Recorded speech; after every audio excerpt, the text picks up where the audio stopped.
midday. Update you on all the running stories and connect you to the newsmakers. Citi News.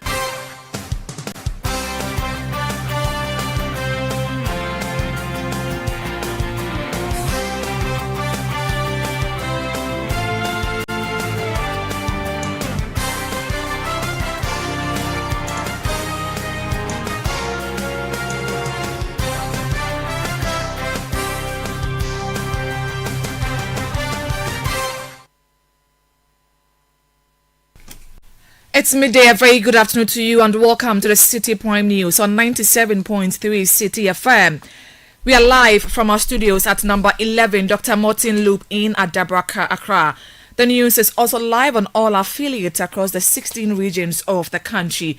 Upper West, we are live on Tumpani Radio 88.5 in Nadoli, Jirapa FM 96.1 in Jirapa. Upper East, we are live on Rikas FM 92.1 in Bongo Namo.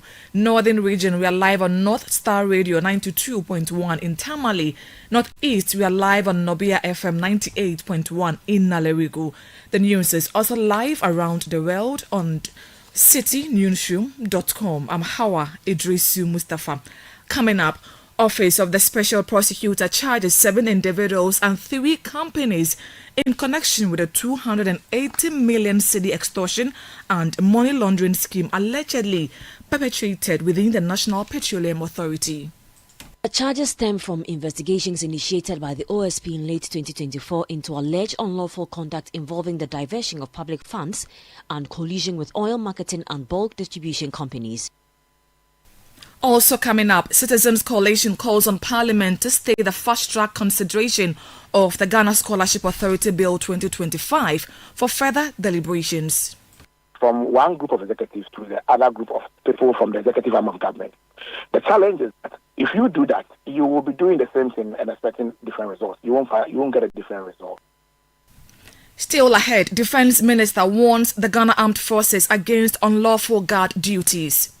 Not providing guard duties for individuals who are not permitted. And as we have said, those who provide the guard duties will be dealt with. And later, teacher unions welcome decision by Ghana Education Service to reinstate Parent-Teacher Association in school administration. It's a welcome news that it has been reinstated. They are regulated and given rules and regulations, guidelines that they ought to follow if they want to exist and remain relevant. All that and more on Citi Prime News. We're live in the Western region on Beach FM 105.5 and Sky Power FM 93.5, both in Takrady. Ashanti region Focus FM 94.3 on KNUST campus in Kumasi. Orange FM 107.9 in Kumasi. Volta region, we are live on Sela Radio 97.1 in Dabala. Holy FM 98.5 in Aplao. Savannah region, Kasha FM 99.5 in Damongo. And Bono region, we are live on Greener FM 95.9 in Sunyai. Citi Prime News at 12 midday. Update you on all the running stories and connect you to the newsmakers. Grateful for choosing us.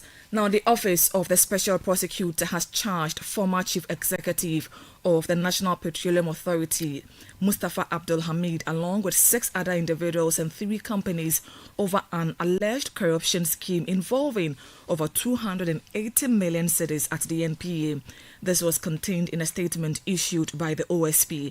According to the release, Mustafa Hamid, Jacob Kwamena Amwa, coordinator of the Unified Petroleum Pricing Fund and managing director of 3 implicated companies, and Wendy Newman, an NPA staff member, are accused of abusing their positions between 2022 and December 2024 to extort over 280 million cedis from the petroleum transporters and oil marketing companies under the pretense of official directives.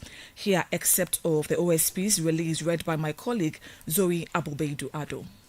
The charges stem from investigations initiated by the OSP in late 2024 into alleged unlawful conduct involving the diversion of public funds and collusion with oil marketing and bulk distribution companies.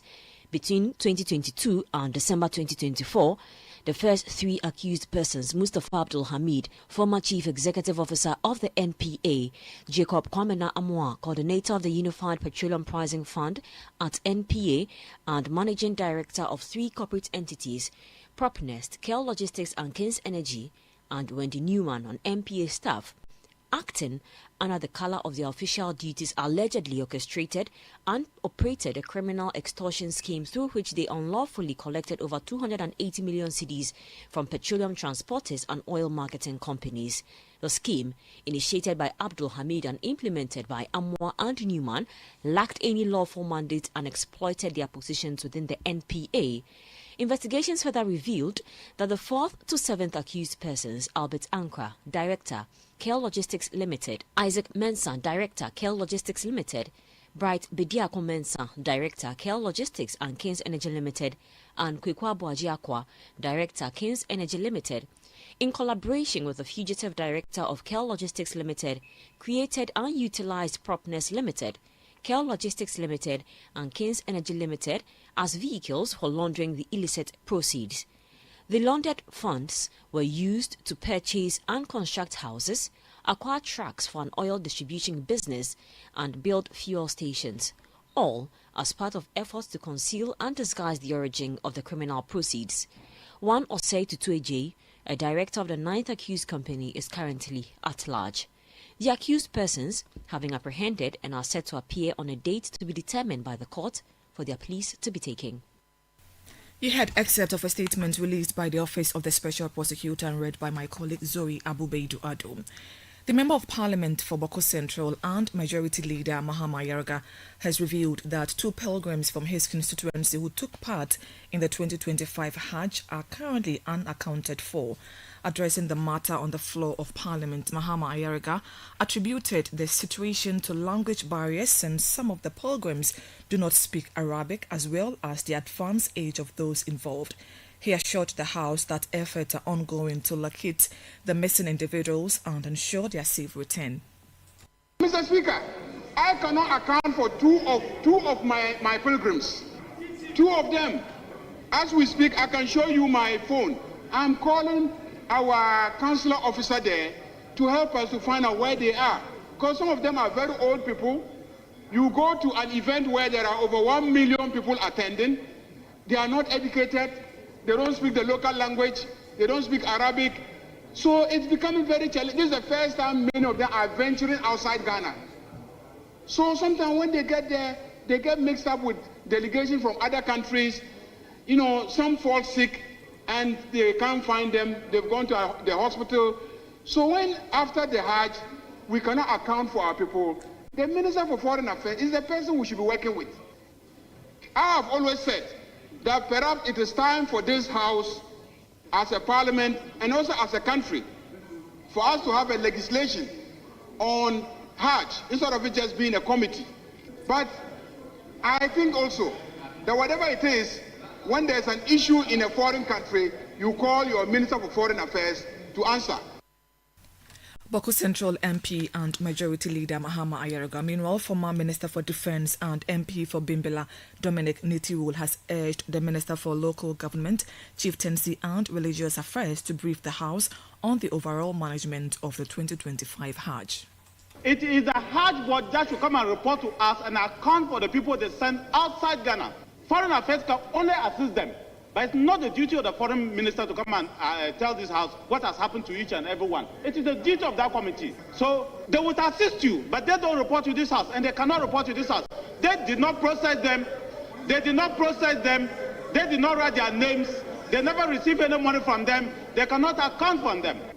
Mr. Speaker, it is the duty of the committee to come and report to Ghana the people they sent and send back. It's just like telling the Minister for Defense that, well, you send people to war, they died there, and so the foreign minister should come and report. It's not possible. It's you. You send the people. You have a duty to report to the families. You have a duty to report to the community and to the people of Ghana who you sent and who reported back. Former Minister for Defence and MP for Bimbilla, Dominic Nitiwul. In response, the Minister for Local Government, Chieftaincy and Religious Affairs, Ahmed Ibrahim, stated that a full briefing would be provided once the Hajj Committee presents its report. I didn't go to Saudi. I didn't go anywhere. So if I sit here, because I'm the minister, I'm coming to conjecture and tell you things, you know I may not be right. And in briefing Parliament, you must be on point. You are asking this question to help this country to prevent further reoccurrence. But if you don't get the facts, how will you be able to do that? So clearly, Mr. Speaker, once a report has not yet been submitted, but a report will be submitted, let's exercise restraint. When that report is submitted by Colin committee, then we can come and brief you appropriately. Minister for Local Government, Chieftaincy and Religious Affairs, Ahmed Ibrahim. The Minister for Defence, Dr. Edward Omani Boama, has cautioned the Ghana Armed Forces against assigning guard duties to individuals not permitted by law. He warned that military personnel and officers who authorize such deployment will face sanctions. Speaking during a working visit to the Eastern Naval Command under the one garrison in Tema, Dr. Boama urged the armed forces to uphold strict disciplinary standards in their operations. We expect a very high degree of discipline and professionalism from the Ghana Armed Forces, and that we cannot compromise. And let me also repeat, this discipline also means not providing guard duties for individuals who are not permitted. Not providing guard duties for individuals who are not permitted. And as we have said, those who provide the guard duties will be dealt with.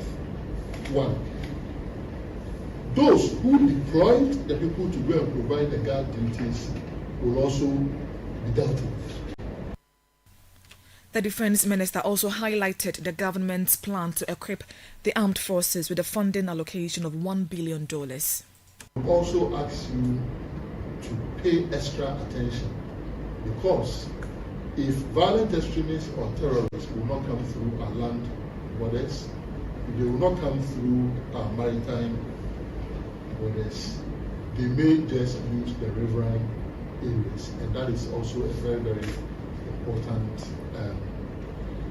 geographical location that the Navy must pay attention to. We are confident that with your expertise, your dedication, the training that you have gone through, and President Mahamad's vision of equipping the Ghana Armed Forces over the next 3.5 years up to $1 billion, you will be able to keep our nation safe and secure from all the challenges that the West Africa sub-region is facing. Dr. Edward Omani Boama is Minister for Defence. Security analyst Dr. Ishmael Norman has commended the Defence Minister for withdrawing military protection for civilians and public officials, describing the decision as a step in the right direction. Speaking to Citi News, Dr. Norman said the decision will help reduce arrogance and unwarranted privileges among public officials. The presence of a soldier behind a civilian also creates a wall around the person. You are elected to serve the public, and it puts the public away, and it creates arrogance in the person who is being protected. You can see them when the soldiers are walking behind them. They feel so big, so exceptionally important that they are better than every Ghanaian. I think I am so happy that the minister has made this decision to end that kind of game and showmanship. Dr. Ishmael Norman is a security analyst. This is still the City Prime News on 97.3 City FM. I'm Hawa Idrisu Mustafa. Still to come, Citizens Coalition calls on Parliament to stay the fast-tracked consideration of the Ghana Scholarship Authority Bill 2025 for further deliberations. We have details of that plus other stories coming up shortly. Please don't go away. City Prime News at 12 midday. Update you on all the running stories and connects you to the newsmakers. Are you searching for a world-class conferencing facility to elevate your next event? Do you need a bougie look for that all-important corporate, board meeting, or private social event? The Alisa Pavilion has an unmatched capacity. Our expansive conference center comfortably seats 1,000 persons in a theater-style setup. This makes it ideal for large conferences, product launches, weddings, social events, and exhibitions. There are 2 executive boardrooms set up for your high-profile meetings. With the importance of seamless technology integration, our facilities are equipped to support your audiovisual needs. Looking for an oasis of bliss? Saunter into our Oasis Lounge and Bistro on Thursdays for Thirsty Thursday, while you enjoy a whopping 15% discount. Make a date for Saturday Barbecue, where we have alfresco dining for nature lovers in our lush manicured lawns, while you savor lip-smacking dishes. The Alisa Hotel Pavilion, where great minds convene and beautiful memories are created. Alisa Hotels, our Aquaba means more than just welcome. Citi Brand News at 12 midday. Update you on all the running stories and connects you to the newsmakers. You're welcome back. Education think tank Africa Education Watch has criticized the current form of the National Scholarship Authority Bill, warning that it merely shifts control of scholarships from one set of political elite to another without addressing underlying problems. Parliament is expected to pass the bill by the end of this week to enhance oversight and transparency in scholarship administration. However, in an interview on the Citi Breakfast Show, Executive Director of EduWatch Kofi Asari argued that without measures to curb nepotism and political interference, the bill risks repeating past failures. The status quo is one that is executive influence, self-executive, okay? And all this new bill it establishes, it gives legitimacy to the status quo by transferring the power from a group of executives, that is Scholar Secretariat, to another group of executives who board the scholarships. That is a board comprising Minister of Education, Minister of Foreign Affairs, Minister of Attorney General, etc. So you realize that it is a transfer of the power over who benefits from scholarships from one group of executives to the other group of people from the executive arm of government. The challenge is that if you do that, you will be doing the same thing and expecting different results. You won't get a different result. The global best practice dictates that faculties award scholarships or recommend people for scholarships. Faculties do that. The authorities normally regulate the award of scholarships. They set standards, criteria, guidelines, and ensure that the faculties conform in administering scholarships. And then they come in to ensure that there's quality assurance. But if you have a system where the executive arm of government is the same one approving scholarships, then you are not solving the problem. Kofi Asari is Executive Director of Education think tank Africa Education Watch. Still on education, the National Association of Graduate Teachers, NAGRAT, has welcomed the reinstatement of parent-teacher associations in pre-tertiary schools nationwide. This follows President Mohammed's directive instructing all heads of public senior high, technical and STEM schools to implement the reinstatement immediately. Speaking to Citi News, President of NAGRAT, Angel Kabono, endorsed the move, stressing the need for clear formal structures to ensure effective management of PTA resources and prevent potential misuse. We've been there before 3 years ago, and all that we have is to ensure that the PTAs are regulated. They are regulated and given rules and regulations, guidelines that they ought to follow if they want to exist and remain relevant. So for me, because the PTAs have existed all these years, it's a welcome news that it has been reinstated. Parents contribute immensely to the education of their children. Parents also can ensure that the teachers' work will get resolved. Regulations such as what their rules and functions are, how much levy they can charge, the extent of their power, rules and regulation will guide them so that they don't become a problem to the school. Angel Kabono is president of NAGRAT. Meanwhile, the Ashanti regional leadership of the Parent Teacher Association has welcomed the Ghana Education Services decision to reinstate the association in the administration of pre-tertiary institutions. Speaking to Citi News, Ashanti regional PTA chairman Kwabna Amofa Sapon said the involvement of PTAs in school management will significantly contribute to the smooth running of educational institutions. Parents are very grateful that PTAs have been reinstated and given our autonomy to run as partners of development. You know, we are not the managers of the school. We are only partners. And when you go to any school, you will see the indelible imprint of the PTAs. Be it infrastructure, vehicles, whatever. So many things, interventions for teachers and whatever. We've been doing it. So when the ESO administration sanctioned us not to maybe operationalize, it became a blow to us, and we were ineffective, so to speak. But now that this government had operationalized it, we say kudos to the government. Chief, it will interest you to know that when you go to any institution, especially the second cycles, you could see that we have structures, but a time came that we were even bad not to come to have our meetings on campuses, that is in the schools.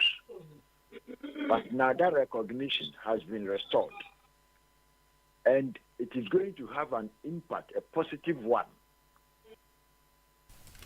Ashanti Regional PTA Chairman Kwabna Amofa Sapon are still in that region.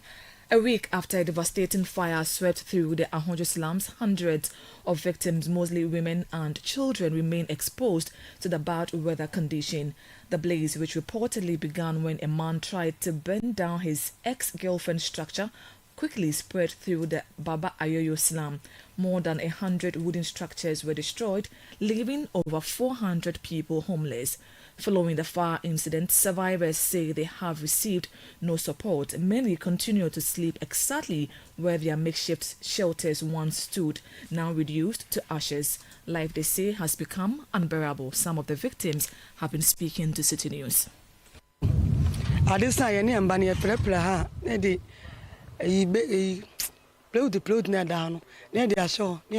Each night, my children and I clear the debris and lay plywood on the bare ground to sleep under the open sky. We are constantly worried about mosquito bites and the risk of malaria, but we have no choice. All we can do now is hope we are allowed to rebuild so we have a proper place to sleep.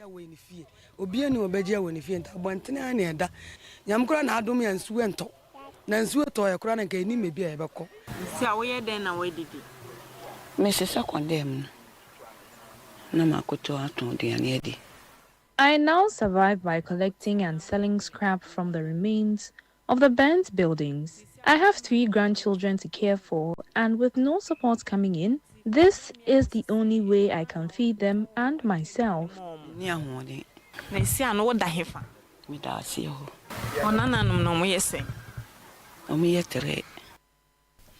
Those were some victims of the fire incident at Ahonjo in the Ashanti region. Meanwhile, some Assembly member for the Ridge Inshaeso electoral area, Abraham Bwidi, tells Citi News discussions have been held with the Kumasi Metropolitan Assembly and the matter has been referred to NADMO.